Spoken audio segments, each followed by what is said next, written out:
It's unfortunate. We never expected this from you. Gani Adams slams President Tinubu. Hello everyone, welcome to Newsport TV. The Ààrẹ Ọ̀nà Kakanfò of Yoruba land, Iba Gani Adams, has reacted to the continuous hike in the prices of premium motor spirit, PMS known as petrol, saying the situation is biting very hard on Nigerian citizens. Adams' reaction came as Nigerians have been pouring out their minds on the increasing price of the petroleum product, insisting that Nigeria can no longer bear the hardship that has put the entire nation on its knees. Ààrẹ Gani Adams, in a statement signed by his special assistant on media, Kehinde Aderemi, said the situation has added to the plight of ordinary Nigerians, saying such skyrocketing increase has never happened in Nigeria's history. This situation is becoming very unbearable. There is no country in the world like Nigeria, a major producer of oil, that the citizens are groaning in pains over insensitive increase in the prices of fuel. We know how much we buy fuel before now. Nigeria is yet to survive the subsidy removal that led to the sudden increase in the price of fuel from 187 naira to 500 naira per litre, before it was jacked up now to 617 naira per litre within 2 months. It is painful, and no sensitive government will be happy when the citizens are suffering. It is imperative for me to speak of, especially with what we experience now in the country. It is unfortunate. This is not what we expect from a president that is coming from the southwest region of the country. As a product of this democratic struggle, a political activist and the father of the nation, President Bola Tinubu must know that the citizens are his children. Therefore, a father must work on the best way to solve the problems of the children. With the present situation in the country, 3 state governors have declared a 3-day work-free day for civil servants in their respective states.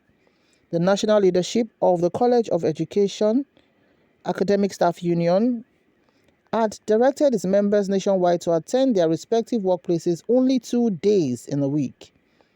The new directive was premised on the recent price hike on fuel, and this has worsened the cost of transportation, food, and other essential commodities, increasing by over 300%. All over the world, many things have been subsidized in the interest of the masses, and power, health, food, and other necessities of life are being subsidized.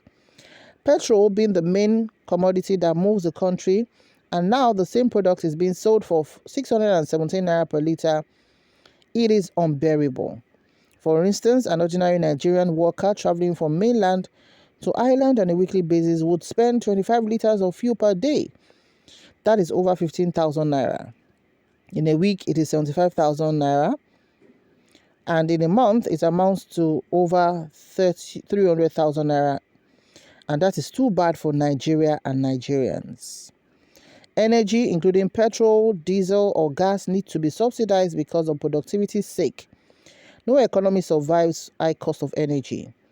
It is the responsibility of every government to subsidize food. That is what is called food security. When the government subsidizes energy, that is energy security. Presently, Germany has subsidized electricity, and it will cost 5 billion euros for its industrial output in 2023. What it means is that the government of Germany has taken up about 80% of the cost from industrialists and major manufacturers in the country. This is added to the fact that in Germany, governments subsidize food, energy, health, and housing, and they have an enduring welfare and social security scheme that caters for the needs of vulnerable and indigent citizens of the country. As of 2022, China has subsidized energy with $130 billion, and also over $100 billion is being subsidized on energy in Britain. All over the world, governments are subsidizing energy to boost productivity. It is sad that presently people are losing their jobs. More businesses are collapsing and companies are folding up, and tension is heightened in the country. Hyperinflation is setting in, and it shows nothing but the insensitivity of the new administration. Nigeria runs an informal economy, and PMS is the most important energy source in Nigeria. Therefore, President Tinubu has to retrace his step in order to save the country from the hardship they are currently experiencing, Gani Adams stated. Okay, now let's see some comments. The first commenter here says, really, it's very unfortunate. The second commenter said, Nigeria is moving towards anarchy because the sufferness is too much.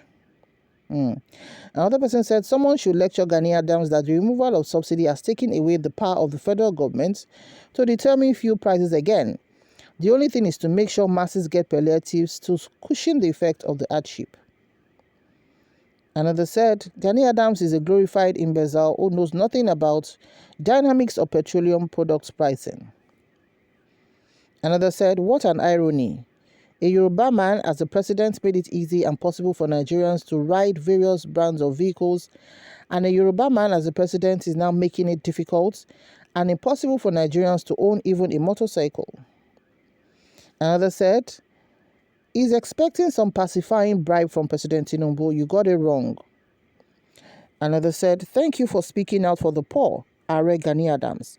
Call the president on phone and tell him because people around him would never tell him the truth.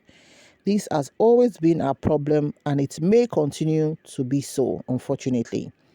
So these are the comments that trailed Gani Adams' comments about the current mess our economy is in Nigeria, especially as it regards the fuel hike, where we're buying fuel for 187 naira per liter, and it got to 500 naira per liter. Then just the last 2-3 days, it was further hiked to 617 naira per liter in the southwest and about 700 naira per liter in the northern part of the country.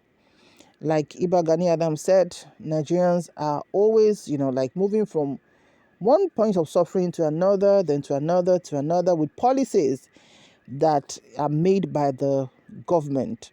And the truth of the matter is APC is still the one in power right now. And APC member, that's ex-President Buhari, was the one that left.